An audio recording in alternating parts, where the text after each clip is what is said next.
Greetings everyone, today I would like to continue my random talk about the random stuff, and currently I'm talking about the idea of wealth according to a Mongol way, something like that.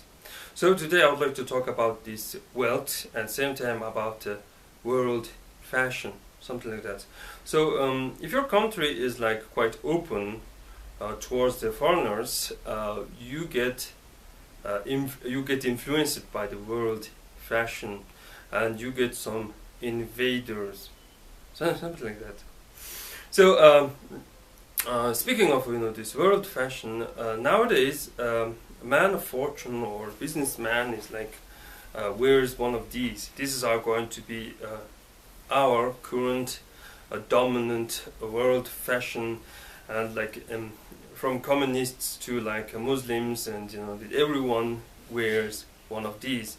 Not the hat.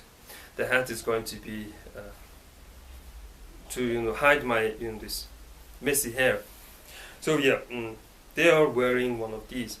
I'm not against this clothing. I'm like I find it like good. This very good, and this is a bit ancient Turkic clothing, because it has the open chest and this kind of useless flappy stuff. This flappy stuff. The ancient Turks had this very wide flappy stuff, and they had this longer suit, and of course the open chest. In their open chest they had the golden this necklaces. I guess the oops. Yeah, these are going to be one of the cheapest ones.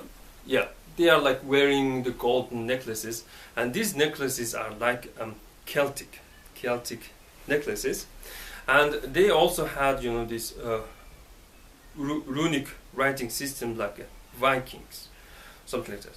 So these ancient Turks are totally different than this nowadays Turks, because they are pagans. They are worshipping like to some this several gods and goddesses, etc., etc. And of course the Erlik Khan, Erlik Khan is their one of their this deities.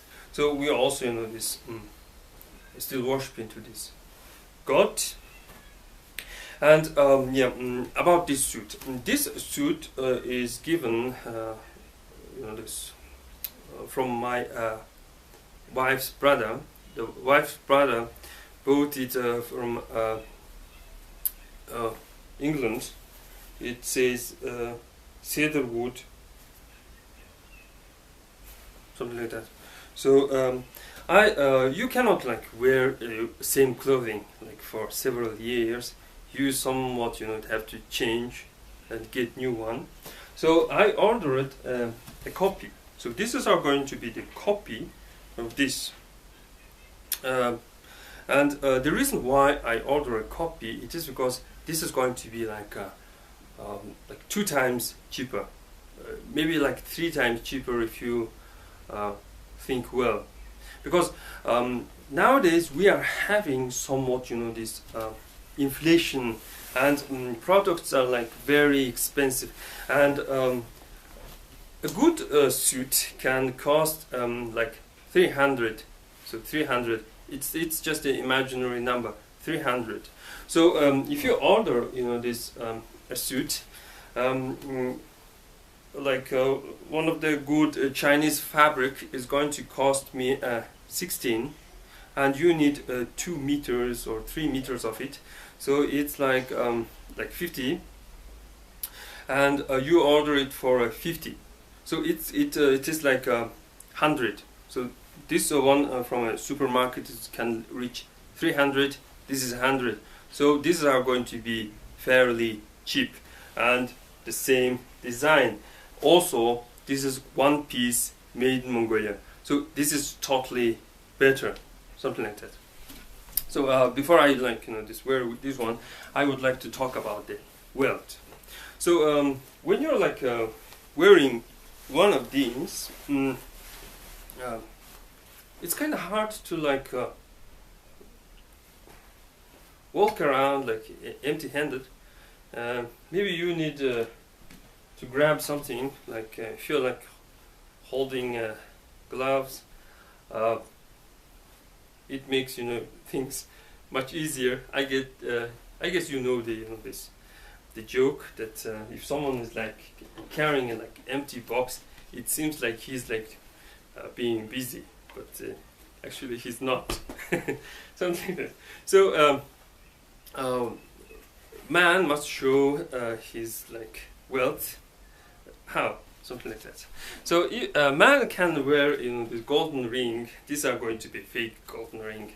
I bought it from an Arantol market accidentally. So if someone is wearing a ring, well, you can say it's the wealthy man. But if the person is wearing a wedding ring has a different name, beltik. It means the person is like being wealthy because he has a wife, something like that. So somewhat, this traditionally the wedding ring believed to be a symbol of wealth, something like that. So yeah, also how you harvest all this bil, something like that. The word bil is an important word in Mongolian language because you are going to meet this word everywhere. You will meet it in the market, like if someone is selling bilin hall, bilin gomen, bilin something, bilin meaning ready. So ready, prepared, ready.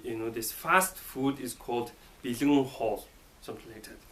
So this word bil is like important, and you harvest all this stuff using your hands, obviously, and you must, just protect your hands if you're like doing some kind of a work and this stuff. And there's even this saying that one can say what this person do just by looking at the person's, these hands. I cannot tell, what kind of a profession the person has. So if you wear one of these, you're like showing your Beelii. It's like one of the symbols of wealth in Mongolian. So in a cold place, you need to protect your arms, something like that. But you know that we do not have this culture. In the ancient times, we did not made gloves. We had different stuff. So I would like to show you this different stuff. Speaking of this ring, I bought it from a Narantol, from a self-claimed thief. A young man, approached me. I was walking with Mr. N, the dude who was a model for my video, Mongol Terlig. We wanted to buy some hat, this hat, but before we enter this market, he stopped me, and he constantly asked for this. Would you like to buy a ring, like golden ring? I really need to cash it, and I need to eat. And brother, I stole it. I can be true. I'm telling you the truth, and this. You will never regret buying this and stuff. So I was like, this. No, I'm not going to buy. I don't have money. We are like here to buy some cheap traditional clothing stuff, something like that. But he was kept on this asking, and he was quite persistent. And I was worried because I was with a foreigner and I was in a black market, and these guys do not venture alone. So I thought that I should act and buy one of his fake rings, and I acted it I cannot. I don't have this money. Maybe 5,000 here. Maybe another 5,000 here. I cannot buy this your ring and stuff. I said. So he had like lowered this its price for 20,000 Turks. Like 20,000 Turks is like 3 times or 4 times a meal in a cheap place. So yeah, about 5 or 6 years ago, 20,000 was quite much of a money, but nowadays it's not much of a money. So I had to buy this because I was with a foreigner and I was worried. I had to get rid of this dude. So I gave him some money and this. Okay, bye bye, something like that. So if there was a mission to bring a fake ring that's supposed to be a real ring, the mission is like accomplished. So also when I ordered this suit, my wife said that this you waste money, you waste money on your videos, you constantly waste money for not so this useful stuff and stuff. So yeah, maybe this is not so useful. Oh, I need to this change. I think I know this. Put it wrong way. I'm sorry. So well, what else I can talk about the wealth and stuff? Yeah, I'm sorry. This I encountered some unexpected turn in my videos about these ancient Turks. I guess I'll put a link, a description below. And I'm sorry I have this ruined the picture, and I have this edited my this head onto this ancient Turk dude. I just wanted to show that they look like Asian. So this the Turkic age was quite somewhat this civilized, I guess, because it had this peace with China for like 50 years, and nowadays we are having a peace with China for like 50 years, and trade is booming, and everyone is like trying to this get profit from it, but the market is like filled with the cheap products that are designed to extract money from our this population, and you need to be really this somewhat this expert or careful what you are like buying. You don't want to spend your money on a fake ancient so-called this jewelries and stuff. What I'm trying to say is that this cheating is like everywhere, and Mongolians bring some these souvenirs from China, and some Chinese think that these are real. These are real. That these things were here in Mongolia, and they buy it, but actually they are new products, and they were brought from China, and they are sold as a somewhat these ancient souvenirs from Mongolia, something like that. So it's like messy. So we don't have gloves. We have one of these. So since Beelii, Bel is a symbol of this wealth or bell, this gloves or thing became the symbol of wealth. So wealthy man is like this. So of course these are not worn like this. These are this commonly worn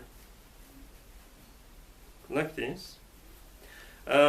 These are not these traditional ones. These are this ordered by special order, and these are going to be a copy of a somewhat this